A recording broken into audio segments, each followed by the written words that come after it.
Bonjour, bienvenue sur Coco TV, nouvelle vidéo aujourd'hui avec de l'air cooling et un produit Thermalright, le Silver Euro ITX en version R, c'est celui-ci.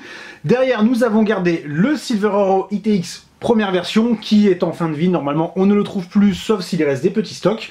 Principale différence, alors on peut le constater niveau esthétique, on reste sur un nickelage en noir légèrement brillant. Nous avons toujours 6 caloducs. En revanche, sur le nouveau, il n'y a plus les petits bouchons en plastique. Alors ça change pas grand chose, c'était du plastique donc c'est vrai que ça pouvait faire un peu tâche, façon de parler. Néanmoins, ici la finition est propre sur la fermeture des caloducs, il n'y a pas grand chose à redire, mais surtout la hauteur, on passe de 165 mm à 150 mm à peu près, et le ventilateur du coup est moins gros, on passe d'un 140-150 à un 120-130, les pales sont complètement différentes. En revanche, les vitesses ne changent pas, c'est-à-dire que nous étions à 300-1300 sur le 140 et sur le 120, on reste à 300-1300. On devrait donc avoir des performances qui seront un peu moindres, mais le tarif est moindre aussi, puisque nous étions à 85 € et maintenant on est à peu près à 75 €.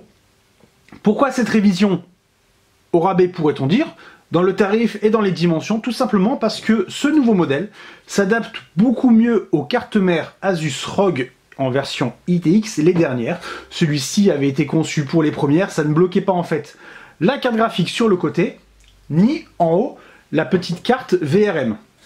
Les modèles ont légèrement changé, du coup Thermalright a refait son produit et il conserve la certification Asus ROG.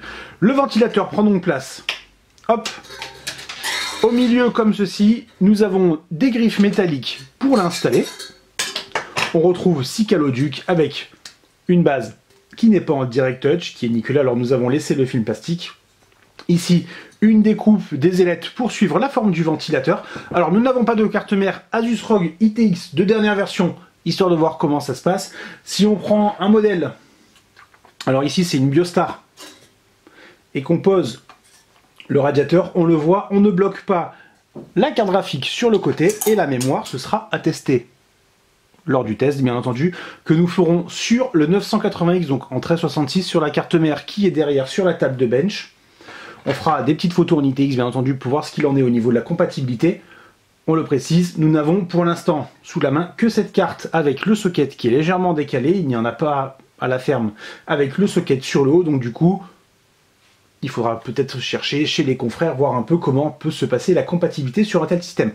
La hauteur plutôt contenue devrait permettre de rentrer dans pas mal de boîtiers, même si souvent sur du mini ITX, on est plutôt sur du top flow, avec du 80-120 mm de hauteur maximum.